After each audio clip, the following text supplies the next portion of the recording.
हाय दोस्तों, welcome to the away technical classes. चलिए, तो आज हम लोग अब मेन कुछ इम्पोर्टेंट ऑब्जेक्टिव्स की बात करने वाले हैं जो कि हमारे 4 सेम इलेक्ट्रिकल ड्राइव यानी इंडस्ट्रियल ड्राइव का कुछ क्वेश्चन है। देखिएगा, फर्स्ट क्वेश्चन क्या बोल रहा है कि in a split phase motor the running winding should have. देखिए, जब मैंने सिंगल फेज इंडक्शन मोटर की बात की थी, किसकी? सिंगल फेज इंडक्शन मोटर की। देखिएगा, जब मैंने सिंगल फेज इंडक्शन मोटर की बात की करा था तो उसमें मैंने बताया था कि जो आपका सिंगल फेज इंडक्शन मोटर होता है वो सेल्फ स्टार्टिंग नहीं होता है। तो सिंगल फेज इंडक्शन मोटर को सेल्फ स्टार्टिंग बनाने के लिए हम लोगों ने क्या किया था कि मेन वाइंडिंग के साथ एक वाइंडिंग को ऐड किया था। क्या किया था? एक मेन वाइंडिंग के साथ मैंने क्या किया था, एक एक्स्ट्रा वाइंडिंग को ऐड किया था जो कि होता था ऑक्सिलरी वाइंडिंग। क्लियर है सबको बात? अब क्या होता था कि आपका स्टार्टिंग टॉर्क क्या हो रहा था, इक्वल एंड अपोजिट हो रहा था जब केवल मेन वाइंडिंग था। बात क्लियर है? जब केवल मेन वाइंडिंग था तो स्टार्टिंग टॉर्क जो था वो नेट टॉर्क जो था शाफ्ट पर क्या हो रहा था, मेरा जीरो हो रहा था। ठीक है, तो इस टॉर्क को यूनी डायरेक्शनल बनाने के लिए हम लोगों ने क्या किया था कि मेन वाइंडिंग के साथ एक एक्स्ट्रा वाइंडिंग जोड़े थे जिसका नाम पड़ा ऑक्सिलरी। अब क्या हो रहा था कि मेन वाइंडिंग का अगर हम लोग बात करें तो मेन वाइंडिंग क्या होता था, ये मेन वाइंडिंग क्या है, रनिंग वाइंडिंग है, क्योंकि ये शुरू से अंत तक आपके क्या हो रहा था, मोटर से ऐड रहता था। लेकिन ऑक्सिलरी वाइंडिंग क्या हो रहा था कि जैसे ही आपका मोटर एक बार स्टार्ट हो जा रहा था तो उस केस में ये फिर क्या हो रहा था, रिमूव हो रहा था। क्या हो रहा था, ये रिमूव हो जा रहा था जब एक पार्टिकुलर स्पीड पकड़ ले रहा था अपना मोटर यानी शाफ्ट। बात क्लियर है? तो ऑल टाइम आपका क्या मेन वाइंडिंग जुड़ा रहता था, इसलिए हम मेन वाइंडिंग को क्या बोल रहे थे, रनिंग वाइंडिंग। और जब मोटर स्टार्ट हो रहा था उसके बाद ये रिमूव हो रहा था ऑक्सिलरी वाइंडिंग, तो इसको हम लोगों ने क्या बोला, स्टार्टिंग वाइंडिंग बोला था। ठीक है, अब क्या होता है, इसमें क्वेश्चन पूछा है कि अब ये बताइए स्टार्टिंग के लिए हम लोगों को क्या चाहिए, हाई रजिस्टेंस चाहिए, क्योंकि उसका power factor high value high होगा तो starting power starting torque high हो जाएगा। तो अब देखो, स्टार्टिंग टॉर्क को बढ़ाने के लिए हम लोग को क्या चाहिए, रजिस्टेंस की वैल्यू हाई चाहिए, जिसके चलते हम लोग क्या कर रहे थे कि ये जो ऑक्सिलरी वाइंडिंग है, इस ऑक्सिलरी वाइंडिंग में हम लोग क्या कर रहे थे, रजिस्टेंस की वैल्यू को बहुत हाई रख रहे थे और इंडक्टेंस का वैल्यू कम रख रहे थे यानी लो रख रहे थे। इसमें एक्सएल का वैल्यू यानी एक्स का वैल्यू क्या रखते हैं, लो रख रहे थे, लेकिन मेन वाइंडिंग में वो अपोजिट था। इंडक्टेंस का वैल्यू हाई था इसके कंपैरिजन में और रजिस्टेंस का वैल्यू कम था, इसलिए इसको हम लोग रनिंग वाइंडिंग बोलते थे और इसको स्टार्टिंग वाइंडिंग बोलते थे। बात क्लियर हुआ? तो आपसे क्वेश्चन क्या पूछा गया है कि in a split phase motor the running winding should have. देखो, रनिंग वाइंडिंग क्या है, आपका मेन वाइंडिंग है। तो मेन वाइंडिंग में क्या हो रहा था शुरू में, तो इंडक्टेंस का वैल्यू हाई और रजिस्टेंस का वैल्यू क्या हो रहा है, लो होता है। तो इस हिसाब से अगर ऑप्शन की बात करूँ तो कौन सा ऑप्शन होगा आपका करेक्ट, तो ऑप्शन बी। क्लियर है बात? चलिए नेक्स्ट क्वेश्चन देखते हैं, ध्यान से देखिएगा।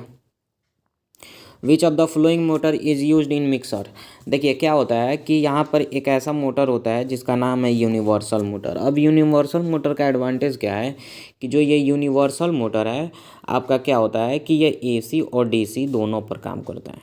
ठीक है, एसी डीसी दोनों पर काम करता है। इसका एडवांटेज क्या होगा, पहली बात कि आप दोनों सप्लाई पे वर्क करा सकते हैं, और सेकंड बात क्या होगा कि ये जो मोटर है इसका स्टार्टिंग और रनिंग टॉर्क दोनों क्या होता है, बहुत हाई होता है। ठीक है, तो इसका स्टार्टिंग और रनिंग टॉर्क बहुत हाई होने के चलते क्या हो रहा है, इसका बहुत एडवांटेज बढ़ जाता है, जिसके चलते हम लोग घर के मिक्सर में और बहुत सारे फ़ैन हो गया और कुछ कुछ डिवाइसेज होती हैं जो घरेलू में यूज़ किए जाते हैं उनमें इसका यूज़ किया जाता है यूनिवर्सल मोटर का। ठीक है, तो ऑप्शन डी आपका आंसर होगा। चलिए नेक्स्ट को देखिए, इन्वर्टर इज यूज टू।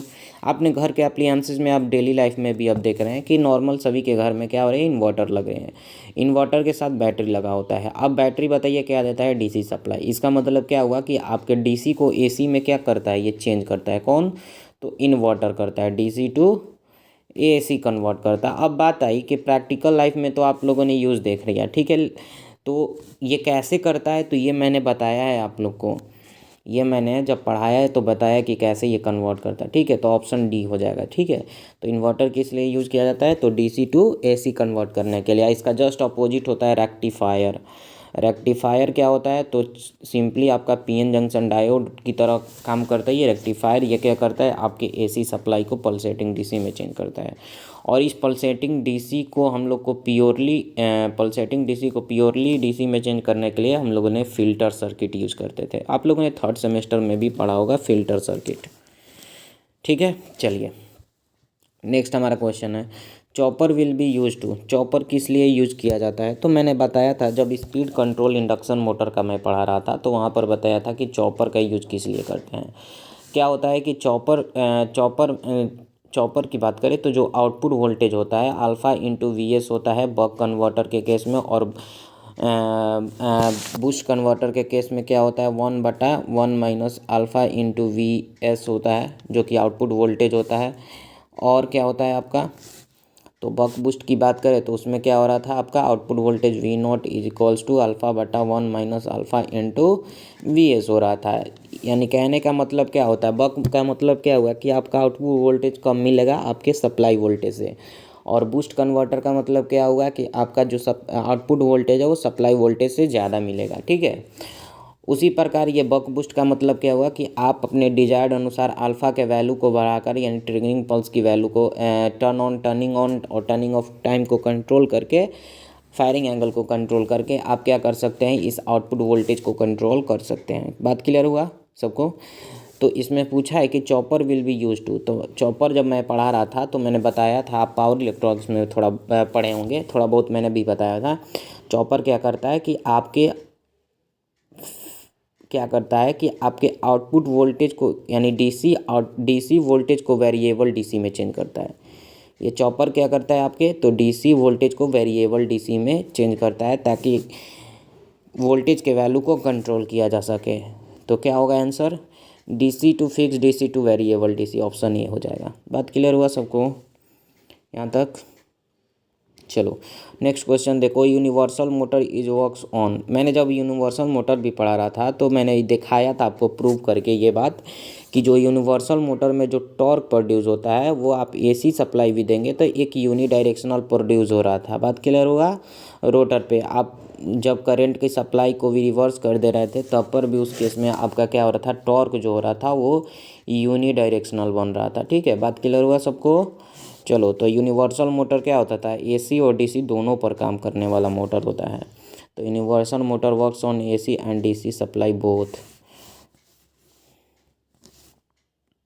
क्या हो जाएगा आपका, तो AC and DC supply, option C. चलिए देखिएगा नेक्स्ट क्वेश्चन। नेक्स्ट क्वेश्चन है, in a speed control of 3 phase induction motor which link provided between the diode and inverter circuit. देखो मैं जब बता रहा था वीएसआई में, वोल्टेज सोर्स इन्वर्टर कंट्रोल में, जिसकी सहायता से हम लोग इंडक्शन मोटर के स्पीड को कंट्रोल करें, वहाँ पर मैंने 2 ब्रिजेस बताए थे। एक रेक्टिफायर ब्रिज बताया था, एक इन्वर्टर ब्रिज बताया था। वहाँ पर मैंने एक बीच में दिखाया था, क्या बीच में एक सर्किट दिखाया था जिसको हम लोग बोल रहे थे क्या, डीसी लिंक। अब ये डीसी लिंक क्या होता था, तो जो आपका रेक्टिफायर सर्किट से पल्सेटिंग डीसी आ रहा था, इस पल्सेटिंग डीसी को प्योर डीसी में चेंज करने के लिए हम लोग डीसी लिंक का यूज़ कर रहे थे, जहाँ पर एल केबल भी हो सकता था, जहाँ पर एलसी भी हो सकता है। तो ये आपका क्या होता था, डीसी लिंक होता था। बात क्लियर हुआ सबको। और उसके बाद क्या हो रहा था, जब ये प्योर वोल्टेज में चेंज हो रहा था तो आपका इन्वर्टर के इनपुट की तरह काम कर रहा था ये प्योर इनपुट वोल्टेज, और आउटपुट में आपका क्या मिल रहा था, variable output voltage with variable frequency, जितना आपका डिजायर्ड फ्रीक्वेंसी हो रहा था, क्योंकि डीसी में तो 0 होता है फ्रीक्वेंसी। तो एक डिजायर्ड फ्रीक्वेंसी चेंज करने के लिए हम लोग को क्या मिल रहा था, एक डिजायर्ड फ्रीक्वेंसी के साथ वोल्टेज मिल रहा था। बात क्लियर हुआ सबको। चलिए नेक्स्ट क्वेश्चन देखिए, तो इसका आंसर क्या हो जाएगा एक बार बताओ अपने से। डीसी लिंक हो जाएगा, ऑब्वियस बात है, तो ऑप्शन बी। चलिए देखिए नेक्स्ट 6th नंबर क्वेश्चन क्या बोल रहा है कि filter circuit will be use to smoothen out. किसको, तो पल्सेटिंग डीसी को स्मूथ करने के लिए। तो डीसी क्या हो जाएगा, डीसी वोल्टेज हो जाएगा, ऑप्शन सी। नेक्स्ट क्वेश्चन देखो, which of the following motor operate on the higher power factor. कौन सा मोटर जो है आपका हायर पावर फैक्टर पे ऑपरेट कर रहा है, तो यानी रनिंग की बात कर रहा है, तो कौन सा मोटर होगा, कैपेसिटर रन मोटर। जब मैंने पढ़ाया था तो आप लोग को याद होगा कि जो कैपेसिटर रन मोटर होता है वो हायर पावर फैक्टर पे क्या करता है, ऑपरेट करता है। तो ऑप्शन डी। नेक्स्ट क्वेश्चन देखो, choose an out which of the flowing AC drive. कौन सा है इसमें जो एसी ड्राइव है, यानी एसी सप्लाई ड्राइव।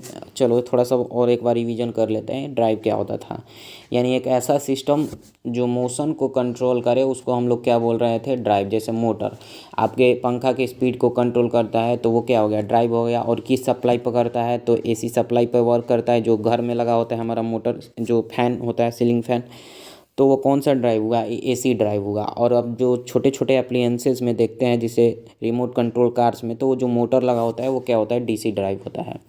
बात क्लियर हुआ। तो एसी डीसी ड्राइव में क्या हुआ, आपका क्लियर हुआ डिफरेंस। यानी जो बैटरी से ऑपरेट करे, जो डीसी सप्लाई से ऑपरेट करे और मोशन को कंट्रोल करे, वो डीसी ड्राइव होता है। और जो एसी सप्लाई से काम करे वो आपका एसी ड्राइव होता है। ठीक है, बात क्लियर हुआ। तो इसका आंसर क्या हो जाएगा, इंडक्शन मोटर। ठीक है, चलो। Centrifugal switch disconnect the auxiliary winding of the motor of about 10% of the synchronous speed. इसमें पूछ रहा है आपसे कि जब क्या होता है कि induction single phase induction motor एक पार्टिकुलर स्पीड को पकड़ रहता है, वो कितना स्पीड पर पकड़ता है, जब क्या हो रहता है, उसका ऑक्सिलरी वाइंडिंग सेंट्रीफ्यूगल स्विच के थ्रू क्या हो रहा है, डिसकनेक्ट हो जाता है। ठीक है, कैसे, तो याद आ रहा है, दो गो वाइंडिंग होता था, यहाँ पर हमारा रोटर होता था, इसी वाइंडिंग से सेंट्रीफ्यूगल स्विच कनेक्टेड होता था। बात क्लियर हुआ। और ये सेंट्रीफ्यूगल स्विच क्या होता है कि जब रोटर ये कितना करीब 70 to 80% तक स्पीड तक पहुंचता था, तो ये ऑपरेट हो जा रहा था, मतलब ओपन हो जाता है, जिसके चलते ये ऑक्सिलरी वाइंडिंग रिमूव हो जा रहा था मेन वाइंडिंग से। तो केवल मेन वाइंडिंग के थ्रू ही केवल आपका मोटर ऑपरेट करता था। तो कितना से 70 to 80%, यानी ऑप्शन बी करेक्ट आंसर है। नेक्स्ट देखिए 10वां क्वेश्चन क्या बोल रहा है, starting winding of the single phase motor of A refrigerator is disconnect from the circuit by means of, अभी मैंने बताया सेंट्रीफ्यूगल स्विच के थ्रू। तो ऑप्शन डी हो जाए, सॉरी सी हो जाएगा। डी क्या लिख दिया मैंने, अच्छा सॉरी डी है, देख लीजिएगा, ऑप्शन सी होगा यहाँ पर, तो सी लिख लीजिएगा उसको आगे। अच्छा आगे देखिए नेक्स्ट क्वेश्चन। अच्छा अब देखिए थोड़ा सा मैंने आप लोगों के लिए, पहली बार पेपर नया नया हो रहा है आप लोग के लिए, ये पहले एक कंबाइन था लेकिन अब की बार सेपरेट ले रहा है, इसलिए मैंने लॉन्ग टाइप कुछ क्वेश्चंस भी इसी में ऐड कर दिया है, जो कि बहुत इंपॉर्टेंट है। इसको ज़रूर आप लोग देख के जाइएगा, ये आने का बहुत चांसेस है। ठीक है, करीब 70 to 80% आपका आने का चांसेस है मेरे हिसाब से। ठीक है, बट आपका बोर्ड अलग से बात होगा। ठीक है, देख लीजिए इसको भी। क्या बोल रहा है कि explain the speed control of induction motor using the VSI। अभी मैंने बताया इसमें एक सर्किट का यूज करके रेक्टिफायर सर्किट और इन्वर्टर सर्किट लगाया जाता है, जिसके थ्रू इसके आउटपुट वोल्टेज और फ्रीक्वेंसी पर कंट्रोल पाया जाता है, जिसके थ्रू हम लोग इसकी स्पीड को कंट्रोल कर सकते हैं। बात क्लियर हुआ। तो आप लोग देख सकते हैं यूट्यूब पर ये अपलोडेड भी है लेक्चर, अगर किसी को चाहिए तो मेरे मैसेज कीजिएगा पर्सनल नंबर पर, या फिर आप व्हाट्सएप ग्रुप में कर सकते हैं। IB टेक्निकल का जो व्हाट्सएप ग्रुप है उसमें क्या कीजिएगा, मैसेज कीजिएगा, मैं वो लिंक डाल दूंगा, शेयर कर दूंगा, वो इसमें आपको सभी वीडियो मिल जाएंगे इंडस्ट्रियल ड्राइव के।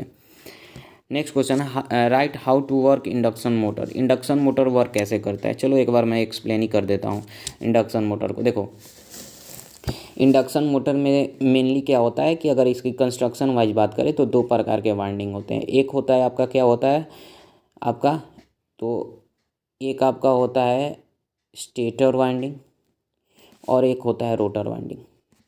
ठीक है, अब यहाँ पर हम लोग आर्मेचर और फील्ड वाइंडिंग की बात नहीं कर सकते हैं। क्यों नहीं कर सकते हैं, क्योंकि आर्मेचर वाइंडिंग हम लोग तभी ने यूज कर रहे थे जहाँ पर इसका एप्लीकेशन क्या हो रहा था, करंट कैरी या करंट डिलीवर करने का काम हो रहा था, वहाँ पर आर्मेचर वाइंडिंग आता था। लेकिन फील्ड वाइंडिंग का क्या काम था कि इसको मैग्नेट बनाने का काम आता था। तो डीसी मशीन, सिंक्रोनस मशीन में हम लोग देख रहे थे क्या हो रहा था कि दो वाइंडिंग होता था, एक आर्मेचर वाइंडिंग एक field winding. Armature winding current carry करने का काम करता है या डिलीवर करने का काम कर रहा था, लेकिन वहीं बात करें फील्ड वाइंडिंग की तो केवल मैग्नेट बनाने के काम करता है। तो सिंक्रोनस में फील्ड वाइंडिंग रोटर पर हो रहा था और आर्मेचर वाइंडिंग स्टेटर पर। लेकिन वहीं डीसी मशीन में बात करें तो आपकी आर्मेचर वाइंडिंग रोटर पर होती थी और स्टेटर पर क्या होती थी, फील्ड वाइंडिंग होती थी। क्लियर बात है।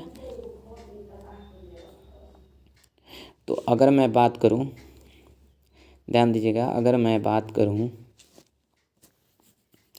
किसकी, तो इंडक्शन मोटर की, तो जब आप 3 फेज सप्लाई देते थे स्टेटर पे तो उससे क्या होता था, 3 phase rotating magnetic field produce हो रहा था। अब ये 3 phase rotating magnetic field rotor के कंडक्टर को कट कर रहा था, जिसके चलते उसमें क्या डेवलप हो रहा था, ईएमएफ डेवलप होता था। और उसके रोटर सर्किट को अगर हम लोग शॉर्ट सर्किट प्रोवाइड कर देते थे तो उससे करंट फ्लो हो रहा था।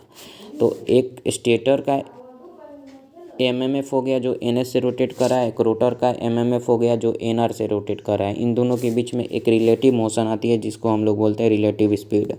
अब इस रिलेटिव स्पीड के चलते क्या हो रहा था, एक पावर डेवलप होता है और पावर डेवलप होने के चलते एक टॉर्क डेवलप होता है जिसको हम लोग इलेक्ट्रोमैग्नेटिक टॉर्क। अब ये इलेक्ट्रोमैग्नेटिक टॉर्क क्या कर रहा था कि इसके एनएस को ही अपोज कर रहा था। क्यों? क्योंकि लेंज लॉ के थ्रू, जिसके थ्रू ये आता है उसी को क्या करता है, ये अपोज करता है। बात क्लियर हुआ? तो जिसके चलते रोटर रोटेट कर रहा था। ठीक है, ये थोड़ा सा आपका छोटा जानकारी हो गया। आप देखना चाहते हैं तो क्लियर आपको ये सब वीडियो आपको मिल जाएगा। ठीक है, चलिए नेक्स्ट क्वेश्चन। ये समझ में आया कैसे काम करता है? चलिए, explain types of DC motor.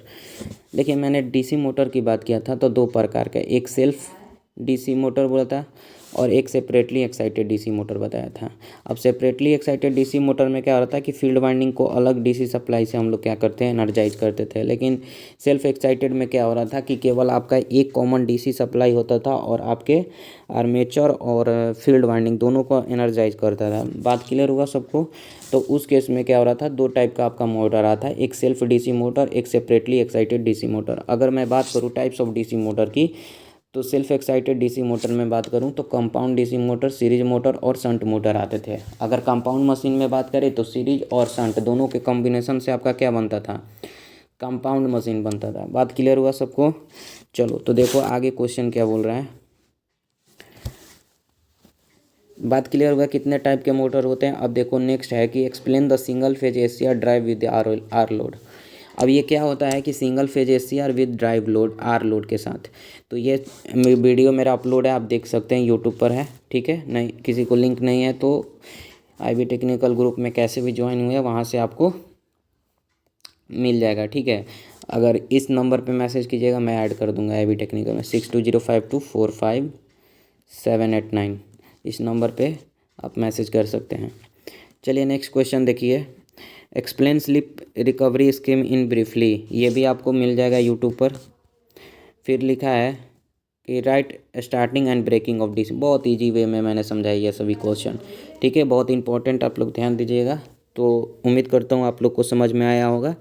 तो आज के लिए इतना ही रखता हूँ, थैंक यू। अगर कोई आपको सभी ये क्वेश्चन में किसी को प्रॉब्लम है तो आप इस नंबर पे मैसेज कीजिएगा, मैं आपको सॉर्ट आउट करूँगा ज़रूरी। ठीक है, तो आज के लिए इतना ही रखते हैं। आज के लिए थैंक यू।